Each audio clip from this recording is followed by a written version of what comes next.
Hathras case में बहुत बड़ा खुलासा हुआ है। आधी रात को हाथरस की बेटी के अंतिम संस्कार की जिस तस्वीर ने पूरे देश को विचलित कर दिया, इंडिया टीवी आज उसका सच आपको बताने वाला है।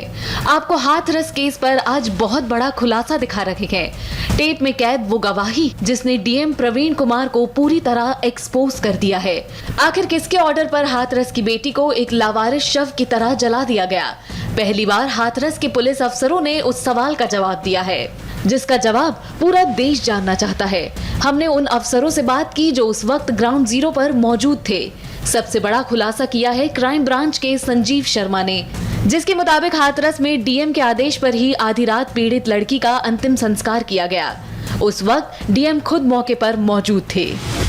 मैं ये जानना चाह रहा था, ये क्या नाम, जैसे क्रिमिनेशन वगैरह रात को हुआ था, आप तो वहाँ पे थी, तो ये किसकी देखरेख में हुआ था ये सब चीजें? नहीं, मेरी वहाँ उसमें जहाँ वो जो क्रिमिनेशन हुआ था, हाँ, उससे करीबन 50 मीटर पहले मेरी ड्यूटी थी। हाँ, और ड्यूटी के सीधे गाँव पे ड्यूटी थी, घर पे। हाँ, लेकिन जब वो वहाँ से बॉडी चली थी वहाँ के लिए, हाँ, तो फिर ये था कि सब लोगों को ये कहा गया था वहीं चलो। हाँ, और मुझे उस पॉइंट पे लगा दिया गया था। तो आपको ये किसने कहा था कि सब लोगों को वहाँ क्रिमिनेशन ग्राउंड पे चलो? नहीं, वो तो सभी लोगों के लिए आदेश हुआ था, जैसे वहाँ खड़े हुए थे हम लोग ड्यूटी पर। चलिए आप भी चलिए, आप भी चलिए, आप भी चलिए, आप भी चलिए। नहीं, मेरा मतलब किसने आदेश दिया था? आपके एसपी ने, डीएम ने, या किसी और ने? किसने कहा? जो भी काम हुआ था डीएम साहब ही, वैसे डीएम साहब का आदेश हुआ था। अच्छा, यानी कि जो अंतिम संस्कार रात में भी किया गया, ये सब डीएम साहब का आदेश था? नहीं, वहाँ तो ये तो मुझे पता नहीं है कि वहाँ उसके घर वाले भी मौजूद थे, 2-3 लोग मौजूद थे शायद। हाँ, जो मुझे मालूम पड़ा है। हाँ, लेकिन जो वहाँ जो सर्विस अथॉरिटी थी, हाँ, वो जानते ही आप आईएएस बड़े होते हैं। हाँ, तो वो मौजूद थे वहाँ पर घर पे। नहीं, मैं वही, कप्तान साहब भी मौजूद थे, डीएम साहब भी मौजूद थे। नहीं, मैं वही पूछ रहा हूँ, क्योंकि देखिए आप तो पुलिस विभाग से हैं, तो मेरा मतलब ये है कि जो क्रिमिनेशन का आदेश हुआ रात में, वो डीएम साहब का था या आपके कप्तान साहब का था? वहाँ तो ये था कि चलो सब्सिडी वहाँ से। अब स्पष्ट रिटर्न ऑर्डर था नहीं मेरे पास इस चीज का। नहीं, वैसे क्योंकि भाई आप तो बहुत सीनियर अधिकारी हैं और सेंसिबल अधिकारी हैं, तो और क्राइम ब्रांच में भी हैं, तो भाई आप ऐसे तो है नहीं कि भाई भेड़ चाल में कोई भी चला जाएगा। मैं वही पूछ रहा हूँ। मेरा मानना तो ये इन्वॉल्व कोई अगर रिटर्न ऑर्डर हो या ना हो, लेकिन समस्त ऑर्डर जो है वो जिले में जो कभी कोई रिटर्न ऑर्डर होता है तो डीएम साहब के आदेश माने जाते हैं। अच्छा, यानी डीएम साहब के आदेश पे रात में क्रिमिनेशन हुआ था? हाँ, यही मानना पड़ेगा।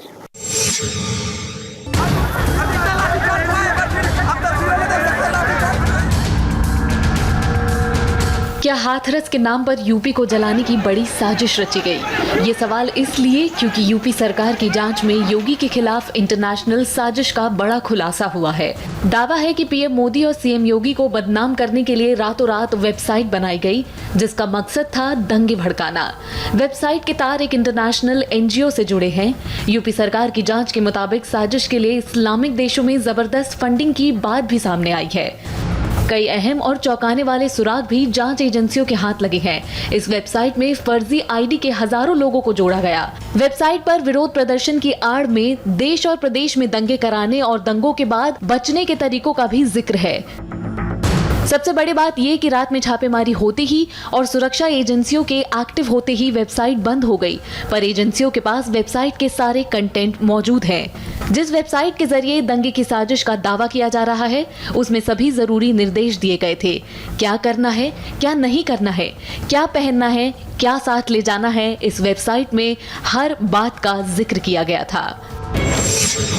वेबसाइट में लिखा था कि वैसलीन, तेल, सनस्क्रीन ना लगाएं, इससे केमिकल का असर होगा। कॉन्टैक्ट लेंस ना पहने क्योंकि केमिकल से आंखों को नुकसान होगा। ज्वेलरी और टाई ना पहने वरना आसानी से पकड़ में आ जाएंगे। खुले बाल और बड़े बाल ना रखें, इससे पकड़ में आ सकते हैं। ब्रांडेड कपड़े ना पहने, लोगों से पहचान में आएंगे।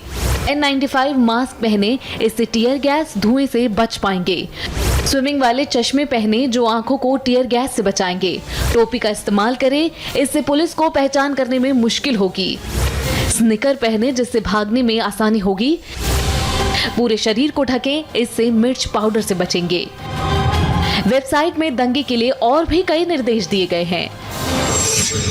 दंगा करने की जगह की पहचान करें, पहले से देखें जरूरत पड़ने पर कहां छिपेंगे। दोस्तों से जुड़ने की प्लानिंग बना कर रखें, जिन चीजों की जरूरत हो पहले प्लान करें। पुलिस को देखते ही गैस मास्क पहने, काले कपड़े पहने, लोग भागे तो उनके पीछे भागे। पुलिस के एक्शन का वीडियो बना ले। क्रेडिट कार्ड, डेबिट कार्ड ना ले जाएं, कैश रखें। ग्लव्स पहने जिससे टीयर गैस वापस फेंक सकें। अपनी रिकॉर्डिंग को सोशल मीडिया पर ना पोस्ट करें। पुलिस की आंखों पर लेजर लाइट मारे, भागने में आसानी होगी।